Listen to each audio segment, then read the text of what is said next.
अस्सलाम वालेकुम दोस्तों। आजकल कराची में गवर्नर सिंध का जो आईटी कोर्स चल रहा है उसके क्विज़ चल रहे हैं और वो एमसीक्यूज़ बेस्ड हैं। उसमें किसी किस्म का कोई सब्जेक्टिव क्वेश्चन नहीं आया है। तो किसी भी किस्म के एमसीक्यूज़ को क्रैक करने के लिए, उनके आंसर्स को सही से तलाश करने के लिए मैंने एक वीडियो बनाई है जिसका लिंक मैंने ऊपर भी दिया हुआ है। तो वो वीडियो ज़रूर देखें और उसी वीडियो की हेल्प से हम आज ये क्वेश्चन सॉल्व करके आपको दिखाएंगे। तो पहला क्वेश्चन है, what is the default value of an uninitialized variable in the TypeScript. तो इसमें बात हो रही है अनइनिशियलाइज्ड वेरिएबल की, जिसको इनिशियलाइज नहीं किया गया है। तो इसमें देखते हैं कि गलत आंसर्स कौन से हैं। तो जनाब B0 तो नहीं हो सकता इसका आंसर। इसी तरह ये जो स्ट्रिंग का कोटेशन मार्क है ये भी नहीं हो सकता। तो अब दो आंसर्स बचे, या तो फिर नल या फिर अनडिफाइंड। तो नल भी नहीं हो सकता क्योंकि नल का मतलब ये होता है कि ये intentional absence of any object value है और इसको हमने जो है ना खुद एक्सप्लिसिटली एम्प्टी छोड़ा है। तो जो वाहिद ऑप्शन बचता है जो कि सही होगा वो हमारा ऑप्शन सी होगा। Option C is the right answer for this question. अगला सवाल है, what is the output of following code in TypeScript. और हमारा कोड जो दिया हुआ है वो है console.log टाइप ऑफ नल। तो इसमें देखते हैं जनाब, स्ट्रिंग तो इसका आंसर नहीं हो सकता बिल्कुल भी। इसी तरह अनडिफाइंड भी इसका आंसर नहीं हो सकता नल का। तो या तो ऑब्जेक्ट हो सकता है या नल हो सकता है। अब आपके पास 50% चांस है। अगर आपको नहीं भी पता ना तो आप किसी पे भी तुक्का लगाएंगे तो 50% आपके पास प्रोबेबिलिटी है कि आप सक्सेसफुल होंगे। तो असल में इसका जो सही आंसर है वो डी है, ऑब्जेक्ट।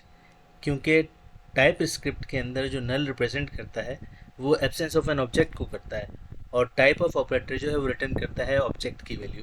तो इसलिए इस वाले सेंटेक्स का जो आंसर है वो ऑब्जेक्ट है, डी है। अगले सवाल की तरफ चलते हैं। विच of the following is a Boolean value in type script. इसमें बात हो रही है बुलियन वैल्यू की, तो या तो ट्रू या फॉल्स की बात हो रही है। तो इन दोनों में से कोई जो है वो आंसर हो सकता है ये, और ये तो रॉन्ग आंसर्स हैं। इसमें भी अगर हम वही स्ट्रेटेजी अपनी लगाएं, और ये वाला जो है वो भी रॉन्ग आंसर है क्योंकि कोटेशन मार्क में दिया है तो ये बुलियन तो नहीं हो सकता। तो जो आखिरी ऑप्शन है वही बचता है और यही हमारा सही आंसर है। अगला क्वेश्चन देखते हैं। विच of the following is a valid string in type script. बात हो रही है वैलिड स्ट्रिंग की।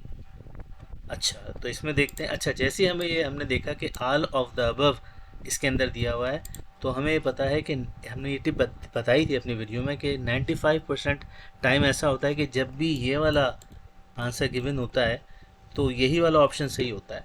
तो आप देख लें कि ये भी स्ट्रिंग है कोटेशन मार्क्स के अंदर, ये भी स्ट्रिंग है और ये भी स्ट्रिंग है। तो ये तमाम वैल्यूज़ बिल्कुल सही है, तमाम ऑप्शन सही है, इसलिए जो है डी जो है इट्स द राइट आंसर। अगला सवाल देखते हैं।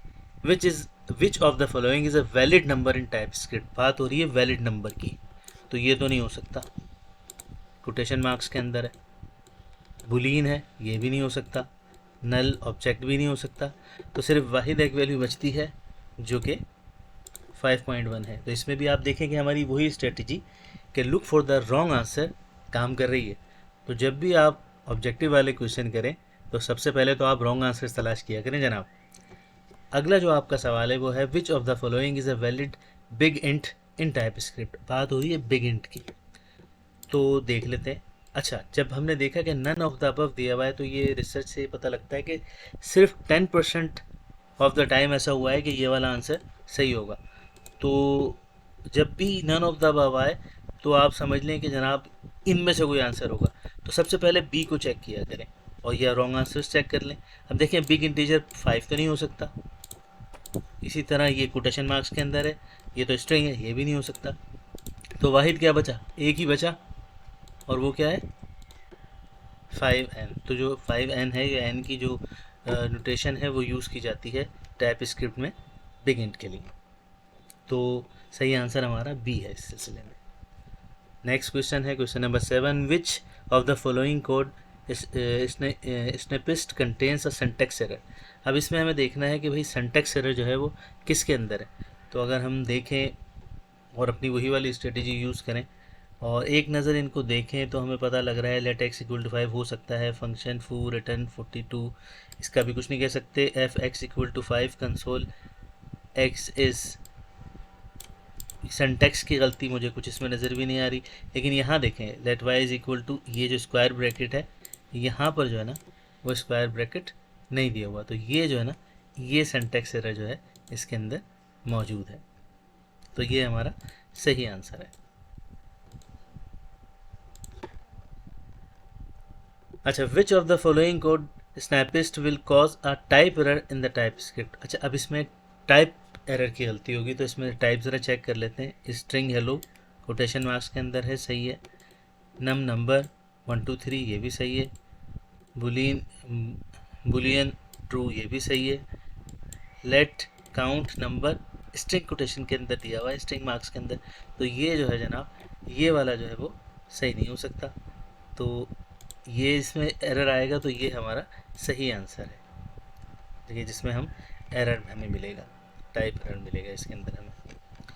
अगला सवाल है which of the following assignment will cause an assignability error in the TypeScript. Assignability error की बात हो रही है कि जब कोई हम वेरिएबल असाइन करते हैं तो उसमें क्या एरर आएगा। एक्स नंबर है, फिर एक्स की वैल्यू 20 है, सही है।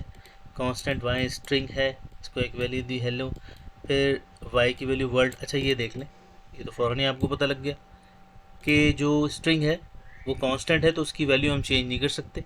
तो ये हमारा जो है यहाँ पर हमें असाइनेबिलिटी एरर ये दे देगा। तो कुछ और अगर हम चेक ना भी करें तो हमें पता लग गया कि answer B is the right answer.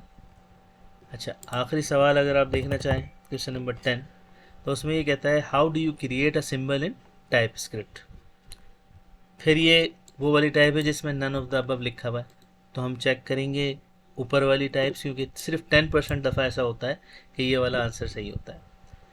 तो न्यू सिंबल, कुछ भी इसमें आर्गुमेंट पास नहीं हुआ हुआ, तो सिंबल कैसे क्रिएट होगी, इधर भी कुछ नहीं पास हुआ हुआ। तो सिर्फ एक ऐसा ऑप्शन है जिसके अंदर एक हाई की वैल्यू पास कराई गई है जो कि एक सिंबल क्रिएट हो जाएगी। तो this would be the right answer in this case. तो आपने देखा कि हमने किस तरह अपने साइंटिफिक मेथड और प्रूवन मेथड से इन एमसीक्यूज़ को बहुत आसानी से सॉल्व कर लिया। अगर इनमें से कुछ एमसीक्यूज़ आपको नहीं भी आते तो आपको, अगर आप ये मेथड यूज़ करेंगे तो आपको सक्सेसफुल होने के चांसेस बहुत ज़्यादा बढ़ जाएंगे। तो मैं आपको रिकमेंड करूँगा कि जो मेरी एमसीक्यूज़ वाली वीडियो है वो ज़रूर देखें और मेरे चैनल को सब्सक्राइब करें ताकि मैं इस तरह की और वीडियोज़ आपके लिए बना सकूँ। Thank you. अस्सलाम वालेकुम।